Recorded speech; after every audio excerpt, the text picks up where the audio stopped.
Imagine a bright, 8-year-old girl with a warm smile and a love for life who vanished without a trace.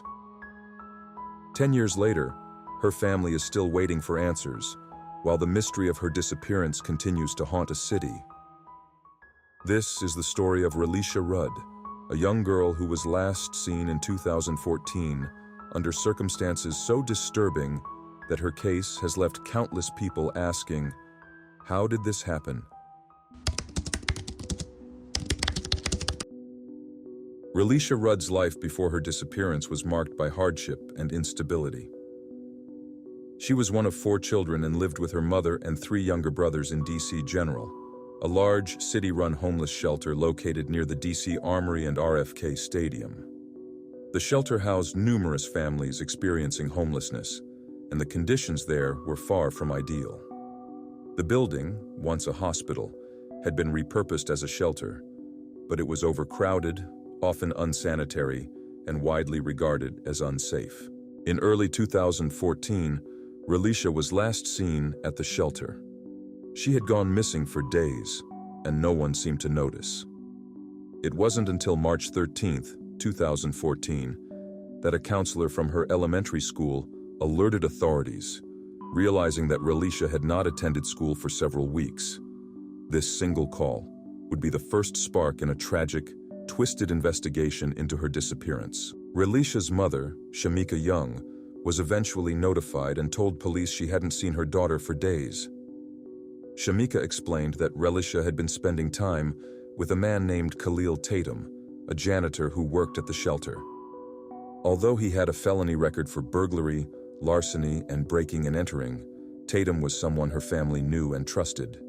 Relisha's mother said he had offered to take Relisha out of the shelter as a break from its difficult conditions. On March 1, 2014, surveillance footage captured Relisha walking with Tatum down a hallway at a northeast DC motel. Despite this unsettling arrangement, school officials were reassured when Tatum called, posing as a doctor, and said that Relisha was under medical treatment for an illness. It wasn't until March 19, 2014, nearly 3 weeks later, when school officials became increasingly concerned about her extended absence and notified the authorities. During these weeks, there were several missed opportunities to raise the alarm. When Relisha's school initially noticed her absence, they contacted her mother, who allegedly told them that Relisha was under medical care. Tatum even made a call to the school himself, posing as a doctor and claiming that Relisha was receiving treatment for an illness. When the truth finally began to emerge and the police were notified, authorities launched an Amber Alert and began a citywide search. March 20, 2014, police managed to track Tatum to a Red Roof Inn in Oxon Hill, Maryland. It was here that they discovered Tatum's wife, Andrea Tatum, dead under mysterious circumstances, a shocking twist that complicated the investigation even further. This tragic discovery suggested that Tatum might go to dangerous lengths to cover up what had happened to Relisha, and the case quickly turned even darker. Just days later, police issued a warrant for Tatum's arrest in connection with his wife's murder. But Tatum was nowhere to be found. The search for him intensified, and the community and law enforcement began to realize that Khalil Tatum might be connected not only to his wife's death, but also to the disappearance of Relisha. Then, March 31, 2014, the search for Tatum came to an abrupt end. His body was found in Kenilworth Park, the result of a self-inflicted gunshot wound. The man who had been the last person to be seen with Relisha, and whom her family had once trusted, had ended his own life, leaving behind only unanswered questions, no closure, and no clues. Did Khalil Tatum kill Relisha before taking his own life? Or was there still hope that Relisha might be out there, alive, somewhere? Despite Tatum's death, the case did not end there. Relisha's family, the DC community, and dedicated volunteers who had rallied behind the search refused to give up. Year after year, they continued seeking answers, clinging to the hope that someone out there might hold a clue that could reveal the truth.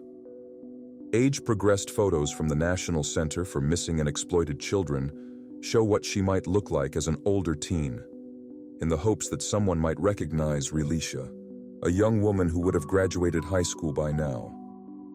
Relisha's case revealed significant gaps in the social services and child protection systems. Numerous agencies had been involved with her family, yet critical communication breakdowns allowed her to slip through the cracks. Social workers had documented concerns about the family's living conditions, citing instances of inadequate supervision, food insecurity, and other issues that pointed to the family's challenges. At the time of her disappearance, DC's Child and Family Services agencies had an active case for the Rudd family, with previous investigations dating back several years. In response to the case, DC authorities implemented more than 24 policy changes, including stricter background checks for shelter employees and improved coordination between schools, social services, and law enforcement. In 2018, DC General Shelter closed its doors. But while these reforms may have helped prevent future tragedies, they did little to answer the lingering questions surrounding Relisha's disappearance. Community efforts to keep Relisha's memory alive include yearly events on her birthday, where family, friends, and supporters gather to remember her. July 11th is marked as Relisha Rudd Remembrance Day in Washington, D.C., a day for raising awareness and advocating for the safety of vulnerable children. Events, vigils, and community gatherings emphasize the importance of vigilance and community involvement in protecting at-risk youth. Family members, though heartbroken by the lack of closure, continue to hold on to hope. Relisha's stepfather and grandmother have spoken publicly about their belief that she may still be alive, while also acknowledging the painful possibility that she may never return. For them, Relisha was more than a face on a poster. She was a vibrant, cheerful girl who brought joy to those around her. They remember her as someone who loved watching TV shows and spending time with family, a light in their lives that was abruptly extinguished. For the people who knew Relisha and the countless volunteers who have worked tirelessly to bring her home, the pain of her disappearance is far from over. It has left an indelible mark on the DC community, one that reverberates beyond the search for Relisha herself. As of today, Relisha would be 18 years old, an adult with a life full of potential that was tragically interrupted.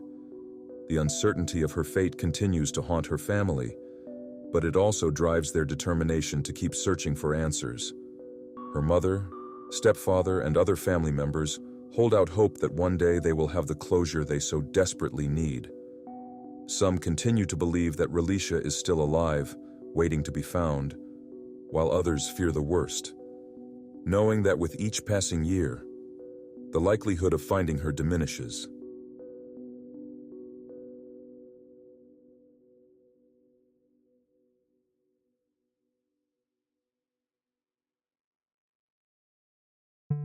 Thank you for watching. If you found this story compelling, please give it a thumbs up and share your thoughts in the comments below. What do you think could have prevented Relisha's disappearance?